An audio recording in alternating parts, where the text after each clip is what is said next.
جی السلام علیکم. شاہز مری صاحب ہمارے ساتھ ہیں, سینئر لیڈر ہیں آپ, پاکستان پیپلز پارٹی کی فارمر منسٹر بھی ہیں.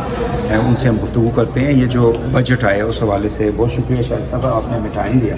یہ بتائیں کہ اس بجٹ کے اندر دیر از سرٹن کرٹیسزم کہ عام آدمی کے لیے اس طرح سے بینیفٹ نہیں ہے, خاص کر جو سیلریڈ کلاس ہے اس کو مزید ایسے لگتا ہے کہ اس کے اوپر پریشر ہوگا آنے والے دنوں میں. دیکھیے, budget process is not an easy process for any government. جس گورنمنٹ کا حصہ ہم اس طرح سے نہیں ہے, لائک کیبنٹ میں نہیں ہے, پالیسی میکنگ میں ہم نہیں ہیں, لیکن اس حکومت کی سپورٹ کریں, اور اس سے قبل بھی ہم خود حکومت میں رہ چکے ہیں. تو ایک کامن پریکٹس تو یہ ہے نا کہ آپ اپوزیشن میں بیٹھ کے بات کرتے ہیں اور آپ گورنمنٹ میں بیٹھ کے بات کرتے ہیں. اپوزیشن میں بیٹھ کر یہ تاثر ہے لوگوں کے اندر کہ آپ نے تنقید ضرور کرنی ہے, لیکن بحیثیت ممبر پیپلز پارٹی اور اتنا زیادہ سیاسی جو ہماری جماعت کو تجربہ ہے اور اتنا اسٹرگل جو ہے اس کا اس میں ہم نے لیڈ رول ادا کیا ہے, تو یقیناً اس ملک کے سسٹم کے لیے, اس ملک کے اندر اسٹیبلٹی کے لیے, اس ملک کے اندر سیاسی معاشی اسٹیبلٹی کے لیے ہم نے یہ تمام تر کام کیا ہے. تو ہماری یہ کوشش ہے, even if we are in opposition یا we are supporting this government at this point in time, ہماری یہ کوشش ہے کہ ہمارا جو بھی کرٹیسزم ہے وہ آبجیکٹیو رہے اور اس میں اتنا اسکوپ ہو کہ گورنمنٹ آپ کی ان کنسیڈریشنس کو یا ان سجیشنس کو کنسیڈر کر سکے. دیکھیے, پیپلز پارٹی نے بھی اپنا جو اس پہ رسپانس یا رد عمل دیا ہے وہ یہی ہے کہ جو اس وقت موجودہ حالات ہے, کیونکہ انفلیشن کے اندر قدراً بہتری, مہنگائی کے اندر وہ جو بہتری کے جو نمبرز ہیں, جو the big figures are better, لیکن اس کا ابھی تک جو افیکٹ آن گراؤنڈ ہے وہ اتنی شدت سے محسوس نہیں کیا جا رہا. یہ اور بات ہے, اور بات حقیقت ہے کہ بدترین حالات نہیں ہو رہے لیکن برے ضرور ہیں.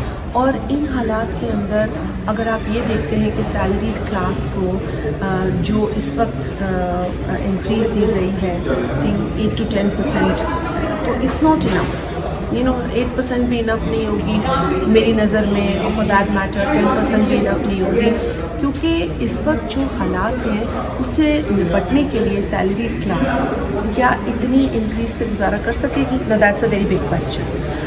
دوسری بات یہ کہ جب پیپلز پارٹی حکومت میں تھی 2008 کی حکومت کے اندر, تو آپ کو یاد ہوگا کہ ہم نے اس وقت ڈسپائٹ گلوبل چیلنجز, پوری دنیا میں ایک کرائسس تھا, گلوبل اکنامک کرائسس تھا. آپ کو پتہ ہے کہ کئی ممالک جو ہیں وہ اس کرائسس کو محسوس کر رہے تھے, بشمول پاکستان کے پیٹرول پرائسز جو تھی وہ اسکائی راکٹ کر چکی تھی, اور صدر آصف علی زرداری صاحب اس وقت پریزیڈنٹ تھے, پرائم منسٹر پاکستان پیپلز پارٹی کے تھے. اور ہم نے ان تمام تر دشواریوں کے باوجود جو ایگریگیٹ فگر تھا, یہ جو انکریزز ہم نے دی اپنے دور حکومت میں سیلریز کے اندر, وہ تقریباً 150% تھی. تو جماعت پر بھی ڈپینڈ کرتا ہے کہ آپ کون سی پرائرٹیز رکھتے ہیں. لیکن لائک کمنگ بیک کہ budget is a complicated sort of exercise. It's not easy for any government. جو حالات ہیں, جو حالات تھے, جو حالات ان لوگوں نے انہیرٹ کیے, سال ڈیڑھ کا عرصہ تو نون لیگ کی حکومت پہلے رہی, لیکن اس میں جو پچھلی حکومت کا بگاڑ تھا وہ سنبھالنا مشکل تھا. اور جب تھوڑا بہت انہوں نے سنبھالا, پھر ایک لمبے عرصے کی کیئر ٹیکر آ گئی. اب اس کیئر ٹیکر کی جو چیزیں تھیں جو انہوں نے اپنے مینڈیٹ سے باہر کی تھی وہ بھی آنے والی حکومت کے گلے پڑی. So to be fair to them also, but I would say کہ پرائیورٹیز شاید نون لیگ کو اپنی ریکنسیڈر کرنی پڑی. پارٹی کے لیے یہ کنسلٹیشن انہوں نے کی تھی اس بجٹ کے اوپر آپ لوگوں سے؟ ہم سے کوئی ایسی بجٹ کنسلٹیشن نہیں ہوئی ہے جس پر ہم دیکھیے ہم سے again, so thank you for thinking like that, and I think you should think like that, and one should actually appreciate the fact that Pakistan People's Party support دے رہی ہے, عددی اعتبار سے support کر رہی ہے, morally support کر رہی ہے, لیکن I agree with you. ہاں جی, سخت تنقید یہ ہے کہ آپ لوگوں کی سپورٹ کی وجہ سے they are running this country. if you take out your support, نہیں تنقید میں حقیقت ہے نا. they cannot survive. Exactly. And I understand. No, I mean they are taking the decision. You see, the thing they are on the is, driving seat. No, the thing is that it's not their it's not their survival. It's the survival of the system of this country. کیا ہم اس ملک کو مزید جو ہے وہ instability کی طرف دھکیل دیں اور ہم یہاں سے پولیٹیکل اینٹیٹیز کا خاتمہ کر دیں, الیکٹڈ اینٹیٹیز کا خاتمہ کر دیں, اور ہم ایک کیا کہیں انسٹالڈ سیٹ اپ لے آئیں اور جیسا کام ہے وہ کام چلے. دیکھیں ہماری ایگزسٹنس سے یہ فرق تو پڑتا ہے. پھر آپ کے کرٹکس کہتے ہیں کہ Peoples Party is president, senate chairman, deputy speaker of the national assembly, governors. But they are all positions of constitutional nature, اور ان کے پاس ڈیسیشن میکنگ ایڈمنسٹریٹو نہیں ہے نا. جو ایڈمنسٹریٹو ڈیسیشن میکنگ ہے وہ چیف ایگزیکٹوز کے پاس ہے, اور اس وقت کا chief executive, and thanks to president Asif Ali Zardari کہ پرائم منسٹر آف پاکستان ہے, بیکاز آصف علی زرداری صاحب نے خود جب وہ آئے اپنی کرسی پر بیٹھے بطور پریزیڈنٹ, تو انہوں نے 17th امینڈمنٹ کے ذریعے جو بھی جنرل مشرف نے خرابیاں کی تھیں اور پارلیمنٹ کے جو بھی اختیارات انہوں نے اپنے ہاتھ میں لیے تھے ان سب چیزوں کو انہوں نے ختم کیا, اور ساری پاورز جو ہیں وہ پارلیمنٹ کو واپس دی. پارلیمنٹ کا مطلب ہے پرائم منسٹر چیف ایگزیکٹو کو واپس دی. تو پارلیمنٹ کو انہوں نے اسٹرینتھن کیا, چیف ایگزیکٹو کے آفس کو انہوں نے اسٹرینتھن کیا, لیکن انہوں نے یقینی طور پر ایک پارلیمانی سسٹم کی فیور میں یہ کام کیا نا. تو اسی پارلیمانی سسٹم کو جب آصف علی زرداری صاحب نے اتنی میں کہوں کہ اس کو ریوائول کی طرف لے گئے, تو ہم اس وقت اسے کیسے جھنجھوڑ سکتے ہیں. So we have to behave with maturity. Criticism ضرور وہ یہ ہے کہ اس پرومسز کو پیسہ زیادہ چلا جاتا ہے, یعنی ڈیٹ سروسنگ کے برابر تقریباً $28 بلین ہے جو ڈیٹ سروسنگ ہم نے یعنی سود دینا ہے, جو قرضے ہم نے لیے ہیں اس سال تقریباً اتنا ہی بنتا ہے. اگر ہم ڈالرز میں اس کو کنورٹ کر لیں 8,107 روپے 700. Without getting into the details of numbers, کیونکہ آپ کے لیکن میں یہ کہنا چاہ رہا ہوں کہ لوگ اب یہ کہتے ہیں کہ ایک تھاٹ یہ ہے بیوروکریسی کے اندر کہ آپ پروونسز سے بھی ڈیٹ سروسنگ کے اندر کوئی کنٹریبیوشن ان سے لیں, جیسے وہ اپنا NFC کا پیسہ لیں. دیکھیے پروونسز اور یہ آپ لوگوں کے دور میں ہوا تھا جب پروونسز کو زیادہ. مجھے نہیں پتا کہ آپ کے پروگرام کا اتنا ٹائم ہے, because your question is very important and I would like to answer your question. آپ کا کویسچن جو ہے نا وہ پروونشل اٹانومی کی طرف جا رہا ہے, اور پروونشل اٹانومی جو ہے وہ unfinished business of the 1973 constitution تھا. شہید ذوالفقار علی بھٹو نے جب 1973 کانسٹیٹیوشن دیا تو ایک جو ہمارا پارلیمانی نظام ہے, جو ہمارا جس نظام کو انویژن بھٹو صاحب نے کیا, اس میں صوبوں کا استحکام اور صوبوں کی مضبوطی شامل تھی.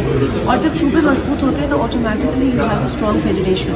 مگر اس وقت جس طرح کے معاملات تھے, اس وقت جو کانکرنٹ لسٹ تھی اس کو صرف بتا دیا گیا کہ this is going to be the concurrent list, and with in a passage of 10 years یہ ساری چیزیں صوبوں کی طرف چلی جائیں گی. اور صوبے ماں سوا 2 یا 3 ایسے ایشوز تھے جس کو فیڈرل گورنمنٹ دیکھے گی, لیکن باقی تمام تر چیزیں صوبوں کی طرف چلی جائیں گی. اور آپ جہاں جہاں یہ پارلیمنٹری نظام دیکھتے ہیں وہاں اس طرح صوبوں کو اسٹیٹس کو مضبوط کیا جاتا ہے. سو پاکستان کوئی انوکھا کام نہیں کر رہا ہے, اور صوبے پرفارم کرتے ہیں. اور آج اگر آپ صوبوں کی پرفارمنس دیکھیں تو جو GST ہے on cells tax, on cells tax تو فیڈرل گورنمنٹ کے پاس ہے, جو آن سروس ہے وہ صوبوں کے پاس ہے.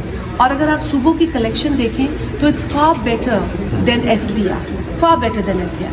اگر FBR پرفارمنس نہیں سدھارتا, FBR باوجود ہر برس ہم ایک اسٹیٹمنٹ سنتے ہیں کہ جی ریفارم کر رہے ہیں FBR کو, وی آر ڈوئنگ دس اور we are doing that, but you don't see that happening. بتدریج ہم نے دیکھا کہ FBR کی پرفارمنس خراب ہوتی چلی گئی. 3 یا 4 مرتبہ ریوائزڈ ایسٹیمیٹس دیتے ہیں کہ جی پہلے ایسٹیمیٹ سے کلیکشن شروع کریں گے, پھر ریوائز کر کے ریوائز ڈاؤن کر دیتے ہیں,